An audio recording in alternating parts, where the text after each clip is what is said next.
యేసుక్రీస్తు ప్రభునందు మాకు అత్యంత ప్రియులైన దేవుని ప్రజలందరికీ యేసయ్య నామం పేరిట శుభాలు ప్రకటిస్తున్నాను. మీరంతా క్షేమంగా భద్రంగా ఉన్నారు కదా? సంతోషంగా ఉన్నారా? ప్రభువుని సేవించడంలో, ఆయన ఆరాధించడంలో గొప్ప ఆనందం ఉంది కదా? ప్రతిరోజు యేసయ్య పాదసన్నిధిలో మనం చేరి ఆయన స్తుతించడం వలన, ఆయన వైపు కనిపెట్టడం వలన నూతనమైన దీవెనలు మనం పొందుకుంటూ ఉన్నాం. దేవుని వాగ్దానాలు ఎన్నో పరిశుద్ధ గ్రంథంలో మన కోసం పొందుపరచబడి ఉన్నాయి. ఆది కాండం నుండి ప్రకటన గ్రంథం వరకు ప్రతి గ్రంథాన్ని మనం చదువుతూ ఉంటే ఎన్నో వాగ్దానాలు దేవుడు మన కోసం సిద్ధపరిచారు. మన దేవునిలో ఉన్న గొప్పతనం ఏంటి అంటే, ఆయన కేవలం వాగ్దానాలు చేసి వెళ్ళిపోవడం కాదు, వాగ్దానాలు నెరవేర్చడానికి ఆయన త్వరపడే దేవుడు. ఆయన మనుషులు వాగ్దానాలు చేయడానికి త్వరపడతారు, కానీ దేవుడు వాగ్దానాలు నెరవేర్చడానికి త్వరపడతారు. నా మటుకు నా జీవితంలో దేవుడు ఎన్నో వాగ్దానాలు నెరవేర్చారు. మీరు కూడా మంచి సాక్ష్యాలు ఇవ్వగలరు. ప్రతిరోజు ఉదయాన్నే లేచిన తర్వాత ప్రార్థన చేసుకుని వాక్యం చదువుకున్న తర్వాత ఇలాంటి వాగ్దాన సందేశాన్ని వినడం ద్వారా జీవితంలో బలమైన ప్రోత్సాహాన్ని మనం పొందుకుంటూ ఉన్నాం. దేవుడు మాకు ఇచ్చిన పిలుపుని బట్టి, బాధ్యతను బట్టి ఎల్లప్పుడూ ప్రభువును స్తుతిస్తున్నాం. దేవుడు మిమ్మల్ని బహుగా దీవించి ఆశీర్వదించునుగాక. ఈరోజు వాగ్దానం చదువుకుందాం. పరిశుద్ధ గ్రంథాలు తెరిచి 31వ కీర్తన 8వ వచనాన్ని చదువుదాం. Psalm 31 and verse 8. నీవు శత్రువుల చేత నన్ను చెరపెట్టలేదు, విశాల స్థలమున నా పాదములో నిలువబెట్టితివి. And have not shut me up into the hands of the enemy, you have set my feet in a large room. విశాల స్థలమున నా పాదాలు నిలవబెట్టితివి. దావీదు భక్తుడు ఈ మాటను అనేక సందర్భాల్లో వాడుతున్నాడు. విశాల స్థలమునకు ఆయన నన్ను తోడుకుని వచ్చాడు, ఇరుకు నుండి నన్ను విశాలతలో నడిపించాడని ఆయా సందర్భాల్లో దావీదు భక్తుడు ఈ మాటను వాడాడు. విశాల స్థలము అనగా దేవుడు నిర్ణయించిన ప్రాంతం. కొన్ని సందర్భాల్లో ఇరుకులు, ఇబ్బందులు మనల్ని చుట్టుముడుతూ ఉంటాయి. మన పరిస్థితి ఎలా అయిపోద్దంటే, ఒక ఇరుకు మార్గంలో ప్రయాణం చేసేటప్పుడు ఎంత కష్టంగా ఉంటుందో, ఎంత అనీజీగా ఉంటుందో, మన ప్రయాణం కూడా కొన్ని సందర్భాల్లో అలాగే ఉంటుంది. చూడండి, హైవేల్లో మనం వెళ్తున్నప్పుడు లేదా ఘాటీ రోడ్స్లో మనం వెళ్తున్నప్పుడు అప్పుడప్పుడు మార్గం చాలా విశాలంగా ఉంటుంది, కానీ కొన్ని పరిస్థితులకు వచ్చేసరికి కొన్ని ప్రాంతాల్లో రోడ్లు చాలా ఇరుకుగా ఉంటాయి. జాగ్రత్తగా వెళ్ళాల్సిన పరిస్థితి అక్కడ ఉంటుంది. దైవజనుడు అంటున్నాడు, ప్రభువా నా శత్రువుల చేత నన్ను చెరపెట్టలేదు అన్నాడు. శత్రువుల చేతికి నన్ను అప్పగించలేదు, వారిని నా మీద సంతోషించడానికి నువ్వు అనుమతించలేదు. ఎంత చక్కని మాట. చాలాసార్లు జీవితంలో అనేక రకాలుగా, అనేక విధాలుగా శత్రువులు మన మీద పడుతూ ఉంటారు. క్రైస్తవ జీవితం ఆధ్యాత్మిక రంగంలో పోరాటం. It's a spiritual battle. మనం పోరాడుతుంది శరీరంతో కాదు, కానీ దురాత్మల సమూహంతో అని అపోస్తలుడైన పౌలు ఎఫెసీయులకు రాస్తూ అన్నాడు. నిజమే, క్రైస్తవ జీవితంలో పోరాటం ఉంది. ఈ లోకంలో బ్రతికేటప్పుడు పాపంతో పోరాడాల్సిన పరిస్థితులు వస్తాయి. శోధనలు రావచ్చు, ప్రతికూల పరిస్థితులు రావచ్చు.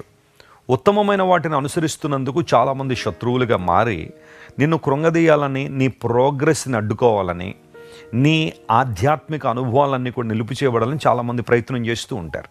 శత్రువులు జీవితంలో ఉండొచ్చు. అయితే కొన్ని సందర్భాల్లో వాళ్ళు ఎలా ఉంటారట?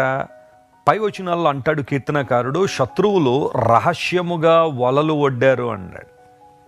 చెప్పండి, శత్రువులు ఎలా పనిచేస్తారట? కొన్ని సందర్భాల్లో రహస్యంగా, నీకు కనబడకుండా, వెనుక గోతులు తీస్తూ, ముందు చాలా చక్కగానే ఉన్నట్టు కనబడుతూ, నిన్ను అభిమానిస్తూనే, నిన్ను ప్రేమిస్తూనే ఉన్నట్టు కనబడుతూ, వెనుక నీ వినాశనాన్ని, నీ నాశనాన్ని కోరుకునే వారు చాలామంది నీ చుట్టూ ఉండొచ్చు.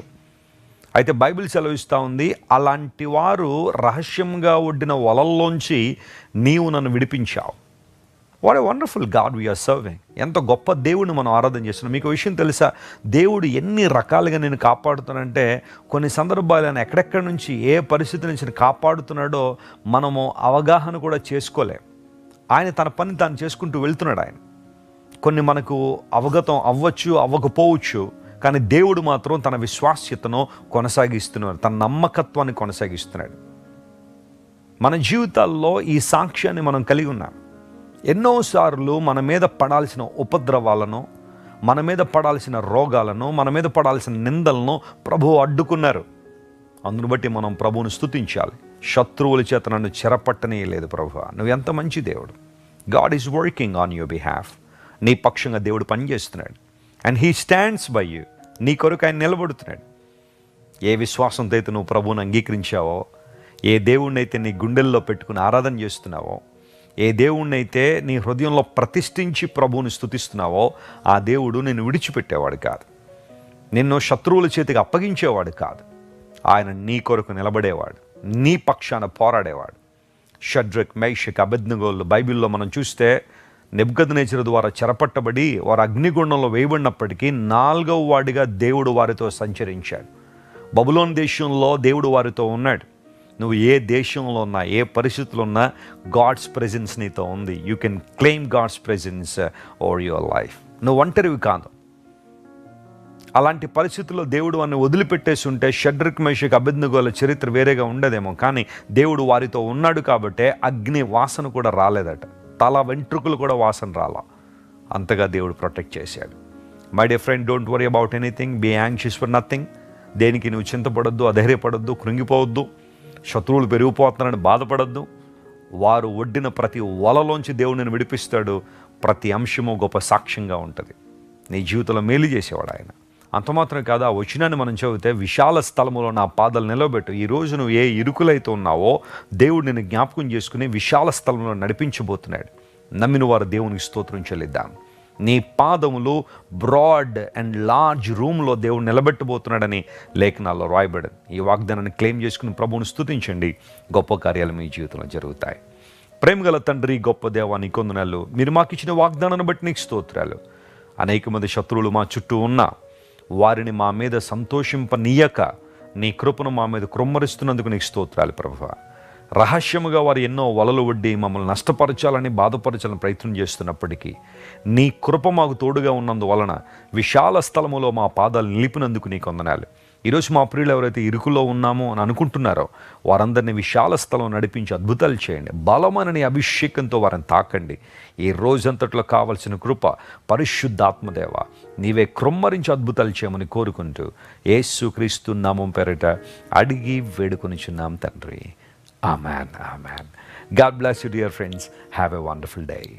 మీరు ఇంతవరకు విన్న దైవ సందేశం మరియు